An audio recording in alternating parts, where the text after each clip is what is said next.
తెలంగాణ రాష్ట్ర మాజీ ముఖ్యమంత్రి కేసీఆర్ పై ఆంధ్రప్రదేశ్ రాష్ట్ర దేవాదాయ శాఖ మంత్రి ఆనం రామనారాయణ రెడ్డి మండిపడ్డారు. ముఖ్యమంత్రి చంద్రబాబు నాయుడుని విమర్శించే స్థాయి కేసీఆర్ కు లేదన్నారు. దేశంలోనే అత్యధిక పెట్టుబడులు తీసుకొచ్చిన రాష్ట్రంగా ఆంధ్ర రాష్ట్రం పేరుగాంచిందని తెలిపారు. అంతర్జాతీయ దేశాలు సైతం తమ నాయకుడిని మెచ్చుకుంటుంటే కేసీఆర్ గుర్తిస్తే ఎంత, గుర్తించకపోతే ఎంత అంటూ ఆగ్రహం వ్యక్తం చేశారు.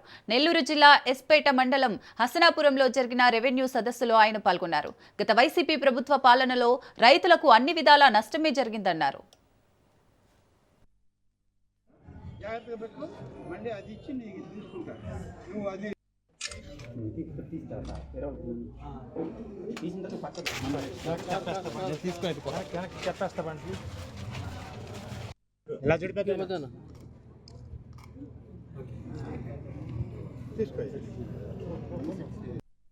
తర్వాత చూడు చూసారా, ఇక్కడ ప్రభుత్వ ముద్రలే ఉంటాయి కాగితం మీద. ఇది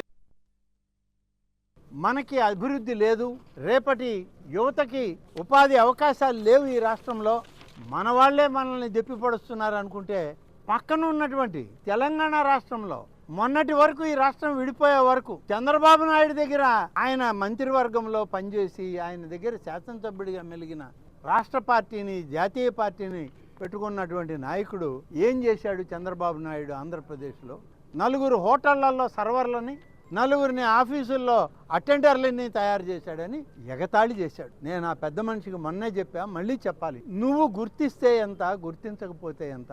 ఈ రాష్ట్ర నాయకుడైనటువంటి ముఖ్యమంత్రి చంద్రబాబు నాయుడిని ఇతర దేశాల్లో ప్రభుత్వాలు గుర్తించాయి, ప్రధానమంత్రులు గుర్తించారు, రాష్ట్రపతులు గుర్తించారు. పరిపాలన అందించడంలో రామరాజ్యాన్ని తీసుకురాబోయేటువంటి వ్యక్తి అని ఇవాళ ప్రజలు నమ్మారు, విశ్వసించారు.